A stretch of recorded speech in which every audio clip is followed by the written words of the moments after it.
Que tengan un excelente día, queridos estudiantes, reciban un cordial saludo. Hablemos en este tiempo acerca de los cambios evolutivos. Para hablar de los cambios evolutivos es importante diferenciar aquellas características con otros primates. Por ejemplo, cuando los ancestros del Homo sapiens, hablar del Homo sapiens es hablar del ser humano actual, ¿sí? Entonces nos dice que cuando hablamos de aquellos ancestros, de nuestros antepasados y de otros muchos primates que vivían en selvas, que se dedicaban a comer frutos, bayas, hojas, abundantes en vitamina C, dice que estos pudieron perder la capacidad genética que tiene la mayoría de los animales de sintetizar en su propio organismo tal vitamina. Tales pérdidas durante la evolución han implicado sutiles pero importantes determinaciones. Ejemplo, cuando las selvas originales se redujeron por crecimiento demográfico, luego estas resultaron superpobladas.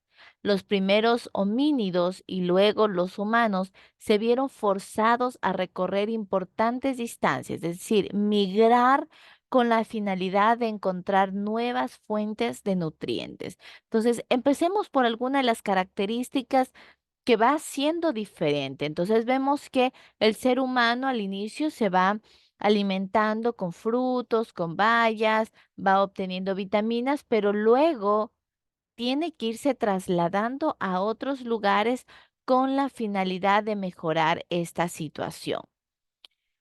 Se fue dando un proceso de cerebración, es decir, características en el cerebro del ser humano. Por ejemplo, el cerebro del Homo sapiens en relación a la masa corporal es uno de los más grandes.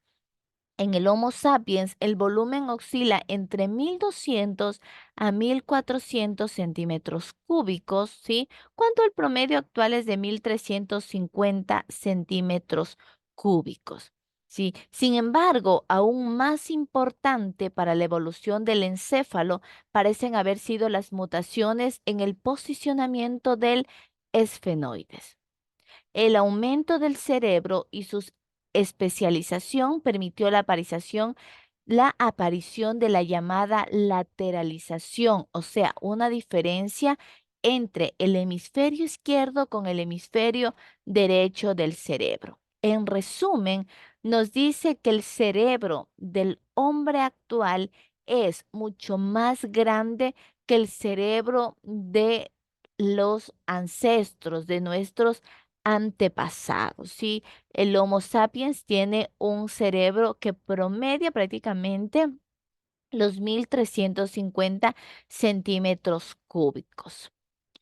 Asimismo, vemos que hubo una caracterización de la producción que ellos hacían de materiales en el periodo paleolítico. Por ejemplo, el Homo habilis creó y perfeccionó herramientas para cazar, para recolectar, ¿verdad? Para transformar muchas prendas en vestidos. Estas herramientas constituyeron una primitiva actividad fabril de productos terminados que servían de medios para satisfacer necesidades básicas como era la alimentación, como era vivienda, para ellos poder construir vivienda, para poder vestirse. La fabricación de armas como el arco y la flecha o el propulsor de lanzas facilitaron la caza mayor que solía organizarse en grupo. ¿Dónde vivían? ¿Dónde vivían nuestros antepasados? Normalmente se asentaban en zonas fértiles y éstas se desplazaban en busca de alimento. Normalmente eran nómadas, es decir, se trasladaban de un lugar a otro, no habitaban en un solo lugar, se caracterizaban por vivir en cuevas, en ocasiones hacían campamentos de cabañas construidas con materiales como ramas, barro, huesos y pieles de animales. ¿Cómo estaban ellos organizados? Normalmente se organizaban en clanes y la colaboración de todos los miembros era básica para la subsistencia, ¿sí? Es decir, se iban organizando en grupos de personas. No había una especialización del trabajo, Era una sociedad igualitaria, pero posiblemente algún miembro del grupo debió dedicarse, por ejemplo, a tareas rituales, otros se dedicaban a la casa, otros se dedicaban a elaborar herramientas, a la creación artística, es decir, también había variedad de actividades. Luego se va expandiendo el periodo neolítico. ¿Sí? ¿Cómo sucede esto? Además del Oriente Próximo, la agricultura y la ganadería se desarrollaron de una forma más autóctona. Por ejemplo, en Asia Oriental, en el Valle del Río Huanghe en China y en el Valle del Río Indo en la India. En América, en cambio, se dio en el altiplano centroamericano de México y los Andes en Perú. En todas estas zonas habría una población considerable y existían las especies silvestres de las plantas y animales que después domesticarían.